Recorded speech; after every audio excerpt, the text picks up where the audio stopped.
Hey guys, welcome back to another video, and in this video I'm going to show you how to add transitions in your OBS Studio for your streaming. So how to do this? What you have to do is go over to your scene transitions tab and then add your transition. For the most case we use Stinger. Now just rename your transition and click OK. Now what you have to do is browse the transition which you want to apply on your video. After browsing, just select the transition point type and set it to frame, and then transition point frame would be set it where you want your transition. For my case I want it at 40 frames, so I'll write 40 and then you can preview transition. Once you like this, just click OK and hopefully your problem solves. If your problem still occurs, so make sure to comment down below so we can bring a detailed account on this video.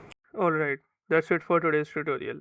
I really hope this video helped you solve your problem or learn something new about your PC. My goal on this channel is to make everything about computers simple and easy, whether it's fixing errors, downloading software or any game, boosting performance of any Windows or any game, or understanding new tools. If this video was helpful in any way, don't forget to hit the like button because it really motivates me to keep bringing you more useful content. And if you're new here, make sure to subscribe and turn on the notification bell so you never miss any future tutorials, tips, and PC fixes. Also, if you're facing any issues or have any questions related to computers, Windows, software, or anything technical, drop them in the comments. I read all of your comments and I'll try my best to help you out. Thanks a lot for watching. Take care of your system, keep learning, and I'll see you in the next video. Thanks for watching.